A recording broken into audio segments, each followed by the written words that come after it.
Avenue Elementary School in New Hampshire. Good morning to you, Bill.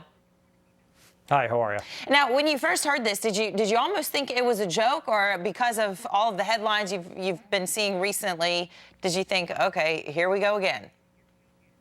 No, it was more of a here we go again. I think we've seen this sadly creeping in. Childhood is getting nibbled away bit by bit, and the games that we grew up playing are slowly getting taken away, all in the name of safety. So what did the school say? We're not going to have tag anymore on the playground. What was their concern?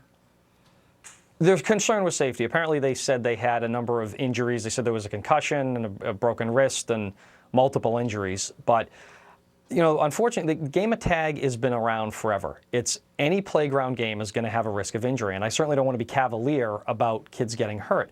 But the game's been around forever. It didn't all of a sudden become an exercise in death defiance.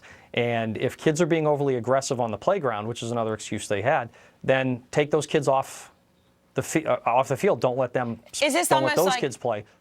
Right, and Bill, is this almost like we're bubble wrapping our kids? I mean, don't you learn something from the bumps and bruises and the broken bones that you get? Exactly. It's funny, on local television, there was a little kid interviewed, a fourth grader, saying, yeah, I get knocked over playing tag, but I got up.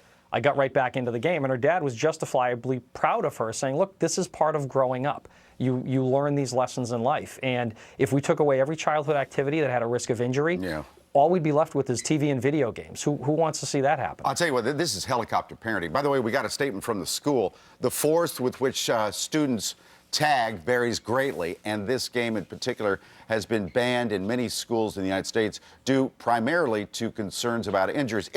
Some of the kids are just overly aggressive, so why not just police that, Bill? If you're aggressive, you're out of the game. Right, and let me say first, I really like this school. I'm glad my kids go there. I bought my house specifically so we could live in that district, but that doesn't make them immune from a mistake. And I understand we live in a sue-happy world, and I think it's in some ways kind of like doctors practicing defensive medicine. Yeah. You don't have to have an overt threat of a lawsuit, but people are afraid if anyone gets hurt, we've got to stop everything. And again, I fully understand you need to keep the kids safe, but we're overdoing it. Whoever would have thought tag could be banned 10 years ago? As former Governor Ed Rendell said, it's the wussification of America. Bill, thank you for alerting us to that story. Thanks for being with us. Thanks.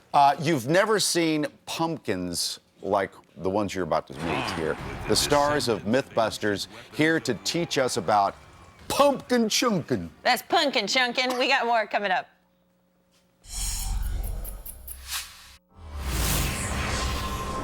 Stick with innovation. Stick with power. Stick with technology. Get the FlexCare Platinum, new from Philips Sonicare.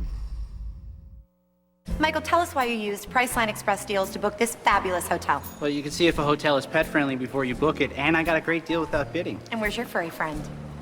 I don't have a cat. Priceline savings without the bidding. Americans are asking, just what will our energy future look like? Well, it could look very bright. New technologies are safely unlocking vast domestic supplies of oil and natural gas, like energy from shale.